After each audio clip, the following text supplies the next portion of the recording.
Assalamualaikum warahmatullahi wabarakatuh.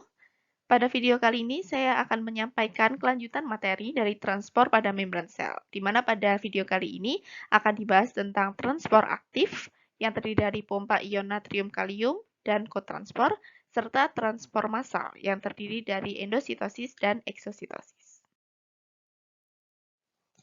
Baik, yang pertama kita akan membahas tentang transport aktif.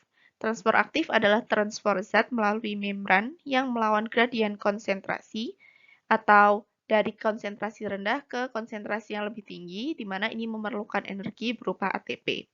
Transport aktif berfungsi memelihara keseimbangan di dalam sel. Contohnya, proses penyerapan glukosa di dalam usus manusia. Ada dua macam transport aktif. Yang pertama ada pompa ion natrium kalium dan yang kedua adalah kotransport. Jenis transport aktif yang pertama adalah pompa ion natrium kalium. Pompa ion natrium kalium adalah gerakan pemompaan ion K+ ke dalam sel dan ion Na+ ke luar sel. Konsentrasi ion Na+ di dalam sel lebih rendah daripada di luar sel. Artinya, konsentrasi ion Na+ ini lebih tinggi di luar sel daripada di dalamnya. Sedangkan konsentrasi ion K+ di dalam sel lebih tinggi daripada di luar sel. Mekanisme dari pompa ion natrium kalium yang pertama adalah ion Na+ yang berada di dalam sel akan berikatan dengan pompa ion Na+K+. Hal ini menyebabkan afinitasnya terhadap Na+ menjadi sangat tinggi. Hal ini merangsang terjadinya fosforilasi atau penambahan gugus fosfat pada protein oleh ATP.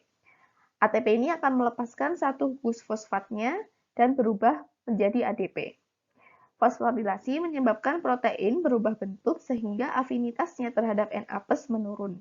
Kemudian Na+ ini akan dilepaskan ke luar sel. Selanjutnya, bentuk baru dari protein ini memiliki afinitas yang tinggi terhadap K+, sehingga menyebabkan K+ yang berada di luar sel akan berikatan dengan protein. Adanya ikatan K+ dengan protein ini menyebabkan terjadinya pelepasan gugus fosfat yang tadinya menempel pada protein. Hal ini menyebabkan protein kembali ke bentuk awal yang memiliki afinitas sangat rendah terhadap K+, sehingga K+ akan dilepaskan ke dalam sitoplasma atau masuk ke dalam sel. Proses ini akan terjadi terus-menerus. Pompa ion ini akan memompa 3 ion Na+ keluar dan 2 ion K+ ke dalam sel. Sehingga terdapat transfer satu muatan positif dari sitoplasma ke cairan ekstraseluler. Sehingga terjadi perbedaan muatan antara intraseluler dengan ekstraseluler.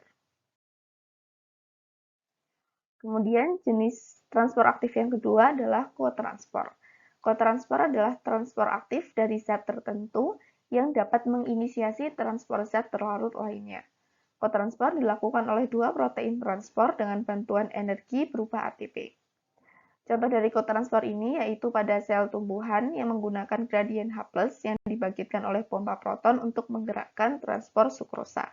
Mekanisme kotransport sukrosa H+ ini berguna untuk memisahkan sukrosa hasil fotosintesis ke sel berkas pembuluh daun dan selanjutnya didistribusikan ke organ non-fotosintesis, misalnya akar, melalui jaringan vaskuler tumbuhan.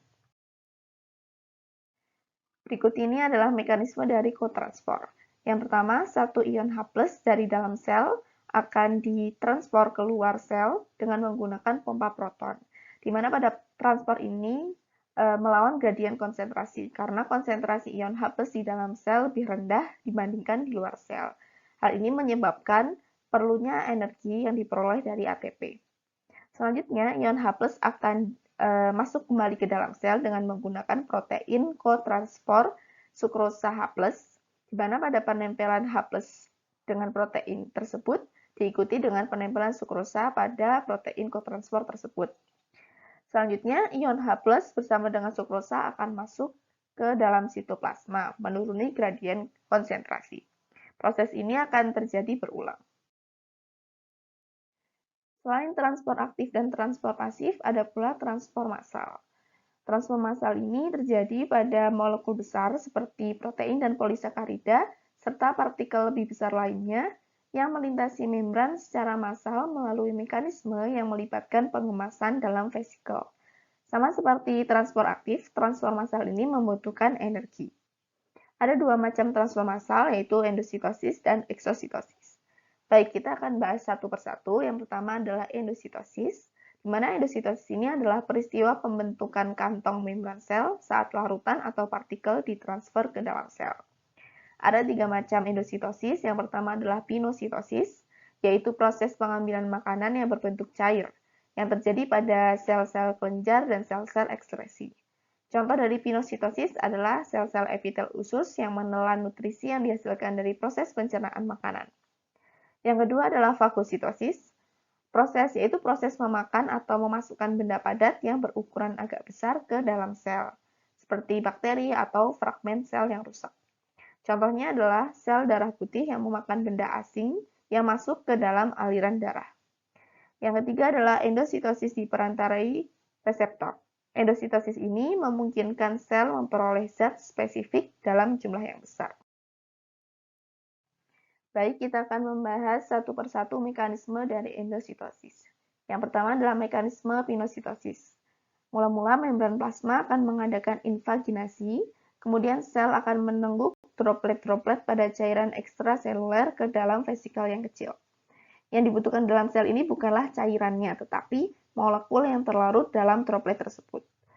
Molekul-molekul tersebut tidak bersifat spesifik karena semua zat yang terlarut dalam cairan ditelan oleh sel.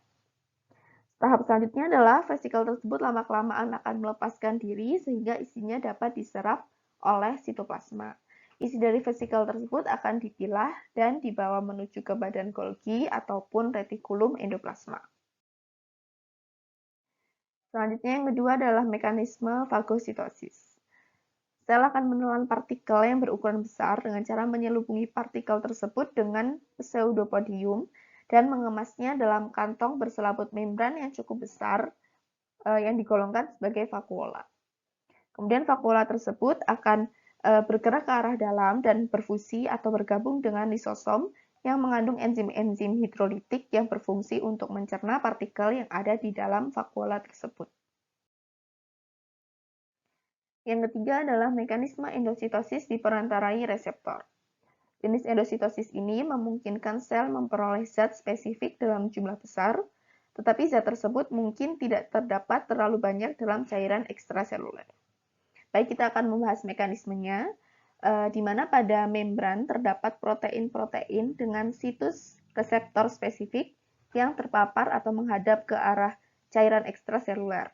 Protein reseptor ini mengumpul di wilayah membran yang disebut ceruk berselaput, dengan bagian yang menghadap sitoplasma dilapisi oleh lapisan rapat protein berselaput. Zat-zat spesifik atau ligan akan berikatan dengan reseptor ini. Kemudian ceruk berselaput akan membentuk vesikel yang mengandung molekul ligan di dalamnya. Selain molekul ligan juga terdapat molekul-molekul lain yang jumlahnya lebih sedikit. Selanjutnya materi yang ditelan ini akan dibebaskan dari vesikel, kemudian reseptor akan dikembalikan ke membran plasma oleh vesikel yang sama. Jenis transfer massal yang kedua adalah eksositosis. Eksositosis adalah sekresi molekul biologis tertentu melalui penyatuan atau fusi vesikel dengan membran plasma. Eksositosis terjadi pada beberapa sel di pankreas yang membuat dan menyekresikan insulin ke cairan ekstraseluler. Selain itu juga terjadi pada neuron atau sel saraf yang melepaskan neurotransmitter yang memberikan sinyal kepada neuron lain atau sel otot. Berikut ini adalah mekanisme dari eksositosis. Vesikel sekretory yang dihasilkan oleh tunas-tunas aparatus Golgi mengandung molekul yang akan disekresikan. Vesikel ini akan bergerak menuju ke membran plasma yang kemudian akan bersentuhan sehingga menyebabkan molekul lipid bilayer dari kedua membran berfusi atau bergabung. Selanjutnya kandungan vesikel tersebut akan keluar ke cairan ekstraseluler dan membran vesikel akan menjadi bagian dari membran plasma. Sekian pemaparan materi tentang transfer pada membran sel, terutama tentang transfer aktif dan transfer massal. Semoga ilmu yang disampaikan dapat bermanfaat. Wassalamualaikum warahmatullahi wabarakatuh.